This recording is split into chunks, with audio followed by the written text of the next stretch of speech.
Hey guys, what's up? It's Kevin for the win. We're back for another edition of Diablo 3. Today on the channel, we are taking a look at the Helltooth Harness set armor for the Witchdoctor class. A pretty good armor for the Witchdoctor. Here it is. Without further ado, 2-piece bonus. Enemies hit by your primary skills. Acid, Cloud, Fire, Bats, Zombie Chargers, Zombie Dogs, Gargantua, Grasp of Death, Piranhas, Wall of Death are affected by Necrosis, becoming slowed and taking 3,000% weapon damage every second for 10 seconds. 4-piece bonus. After applying Necrosis to an enemy, you take 60% reduced damage for 10 seconds. 6-piece bonus. After casting Wall of Death, gain 17,500% increased damage for 15 seconds to your primary skills.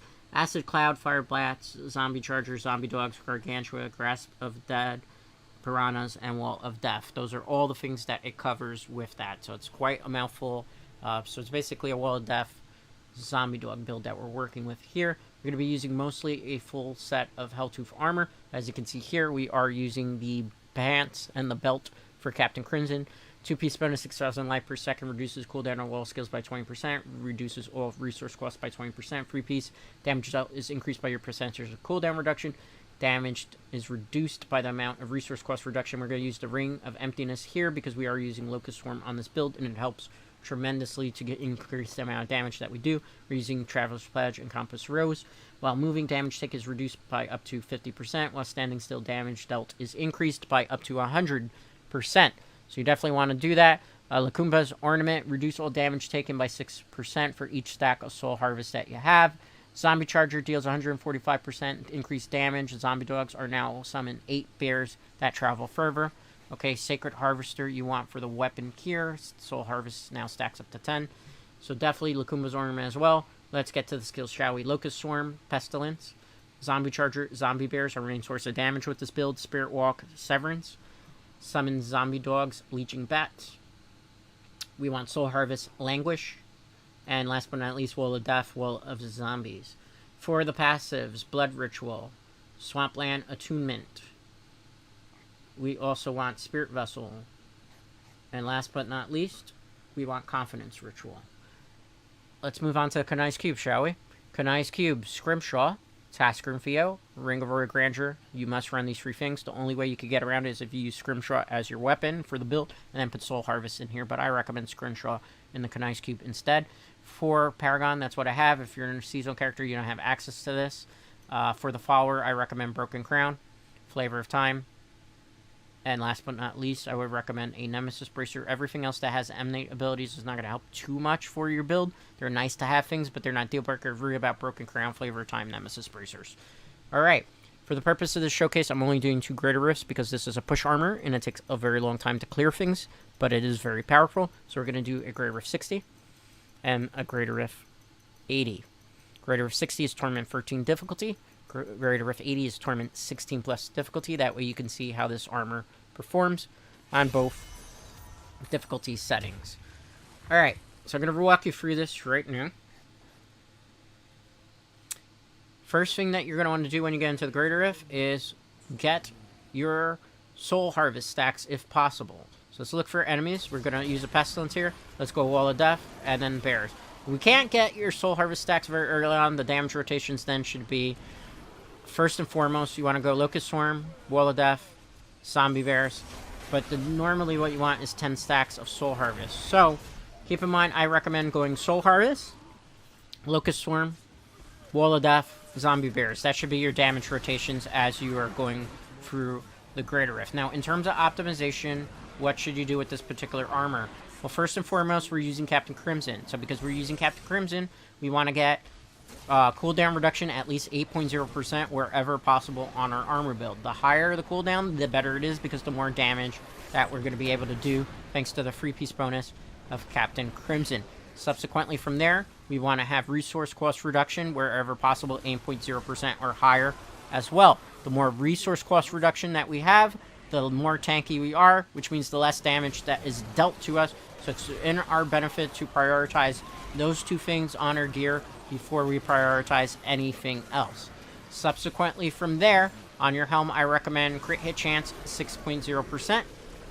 On your gloves, I recommend these 3 stats. Crit hit chance 6.0%, crit hit damage 50%, and an attack speed at least 8.0%. From there, moving on, obviously, you want intelligence maxed rolls wherever possible on your gear. The more intelligence you have, the more damage that you're able to do with the Witchdoctor class. From there, then, what you want is 15% zombie charger wherever possible, 15% locust swarm wherever possible to power up those two things, and also, if you can fit it in, 15% wall of death wherever possible. Wall of death not as important as the locust swarm and the zombie charger is in particular, because those are the two main ways that we get damage out with this build and are able to push very high greater rifts, as you will eventually see when I do tackle on the greater rift 80 here. Keep in mind, again, you also have to make sure that you maintain your soul harvest stack. Further optimization, obviously every part of your gear should be ancient legendary, that's the gold border one, or primal ancient legendary, the red border one. Then you want to put those into your Knights cube and augment a legendary gem. I would recommend at least level 80. Most people recommend between 110 to 130. What you could do is get one to level 80, an armor piece, and then go back and then rewrite the augmentation with a gem that's at level 110 to 130. But the higher up the legendary gem, the better it is, and the more stats that you'll get for that. But keep in mind, most people have to re-augment pieces of the gear because they're just trying to struggle to just get through greater rifts. Fortunately, with the new endgame system, the Echoing Nightmare, it's a little easier to be able to get higher legendary gems to be able to do what you want at an easier pace. So that's nice to have that. Speaking of Echoing Nightmare, Blizzard did in fact confirm that it will be not only for this seasonal event, but it's going to be a new endgame feature moving forward, which is great because it's been a while since we've had something new that's a permanent addition to Diablo III, so I'm digging that. In terms of further optimization, with this armor, zombie bears do count as area of effect damage, so if you wanted to increase the area of effect that they range, basically how far they spread out, you could get area of effect 20% wherever possible as well. Now, in terms of leaderboard placement, zombie bear builds, Helltooth Harness, probably not going to see a very high leaderboard placement.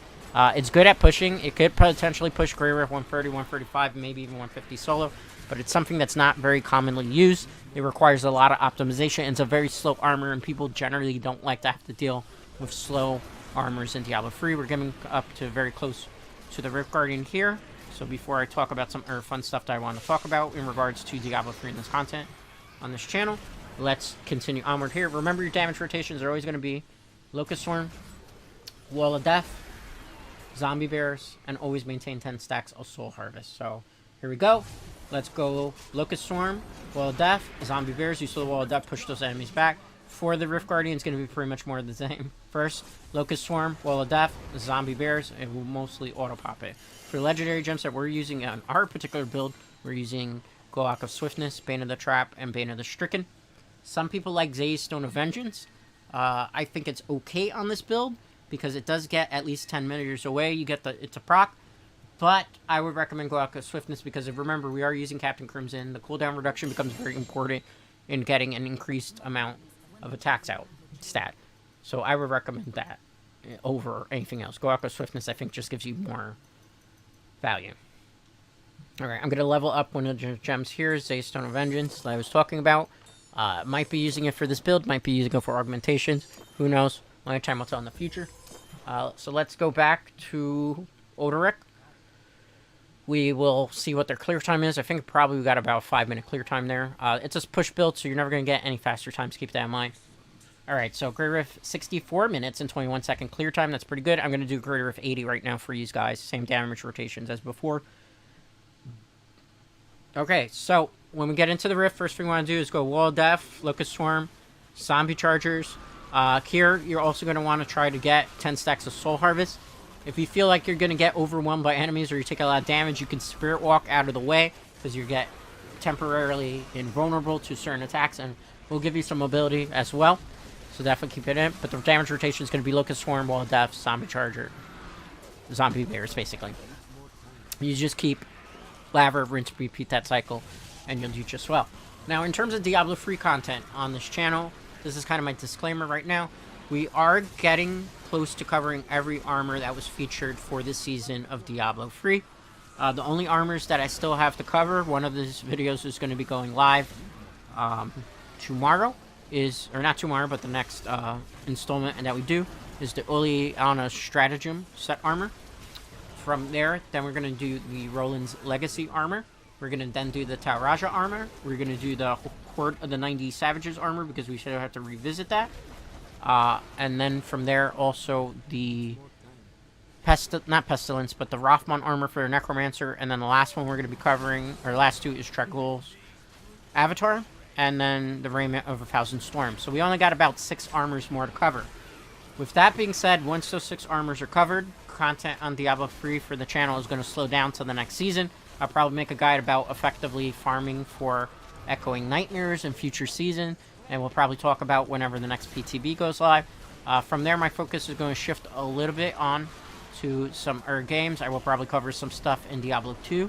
I've been working to try to get some Diablo 2 builds ready. I know a lot of people have been asking me about Diablo 2 content and how come I haven't shown endgame builds and guides yet. The reason for that is I'm not at endgame with my characters yet. I play a wide variety of games on this channel, as a lot of you know. I don't only focus on Diablo content. I focus on stuff like Dead by Daylight, Fortnite, and now Evil Dead the game came out, which is something that I'm really looking forward to playing more on the channel. I'm really enjoying it, so keep that in mind. However, with that being said, because content on Diablo 3 End is going to kind of slow, I'm thinking I'll be doing a couple of live streams to augment the fact that we don't have any builds to really cover. And speaking of live streams, a really great place that you can catch a lot of my live streams now is on Twitch TV. I made this announcement a while back, but it's worth saying again. I have a Twitch channel as well now, same name as here, so it's Twitch TV Dreadscape Gaming. We play a wide variety of games on that channel as well. We do a variety of content. We do a lot of horror games there, but we do also do Diablo 3 games there as well. Diablo 3 and Diablo 2 streams from time to time. Things I'm thinking about is like playing with viewers and everything sort of at the platform that I'm playing Diablo 3 and Diablo 2 on. So definitely make sure to subscribe to our Twitch channel if you haven't already done so. As you can see here, it's taking a while to clear through here. Helltooth Harness is not going to get you high leaderboard placement. If you're trying to get high leaderboard placement or you're trying to clear out Echoing Nightmare, first and foremost leaderboard placement, I would look at Zunimasa Poison Dart build. It is available in the playlist. We have 2 Zunimasa builds, actually, which are, ironically, the starter set for Season 26 of Diablo 3. So definitely take a look at the Zunimasa build. Poison Dart build is probably a way to go. It's an S tier armor, really good at pushing, a little bit squishy. And it also can clear through Echoing Nightmare pretty high up there and get you pretty high up far quickly and easily. So I would recommend that. If not, if you want to go for speed farming and everything sort, one of my personal favorite armors is the Mundanuga's Regalia set armor. Both of those armors I would recommend using over this one. This one's fun and can push, but if you're trying to get that name and that high leaderboard placement, you have to get more powerful armors. Unfortunately, when it comes to zombie bears, one of the issues, again, with Echoing Nightmare, is the fact that enemies are going to swarm you quite a bit. And although Zombie Charger is very good at swarming, the amount of swarms that are going to come through from the Echoing Nightmare might be too much, that you will be more susceptible to getting hit with area of effect damage, as opposed to other things that zone a lot better and have just much more mobility and flexibility and everything in the sort. Even though we got, with the 4-piece bonus, a little bit of damage reduction, doesn't last very long, which people tend to forget, which is why this is kind of considered one of the C to D tier armors by most people in Diablo 3 community. Like always, though, I'm definitely got to say thank you to everybody that's been following my Diablo 3 content for the last 2 years and everything of the sort. I hope we did a very good job with Season 26 content this time around. We've pretty much covered just about every armor. I usually try to do that every season. I go back and revisit things because sometimes I go and find new builds of them, or better builds, or things that could be more efficient and better for us to rock.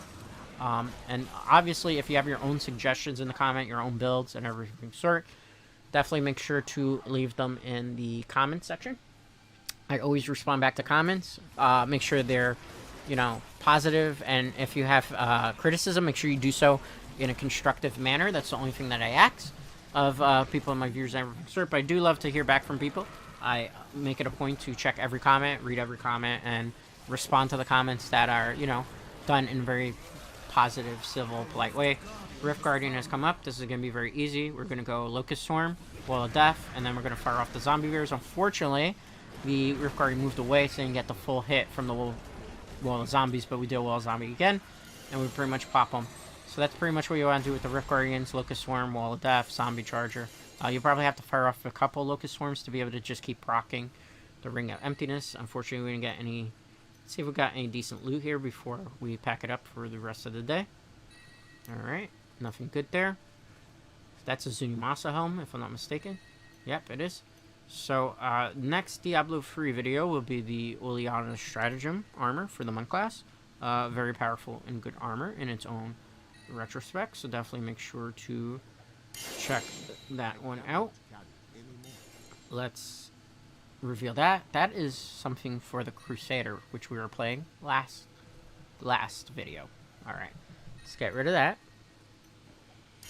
Alright, we picked up everything we wanted to. Let's augment our gems. My recommendation, definitely get your Bane of the Trap up as early as possible to a high level.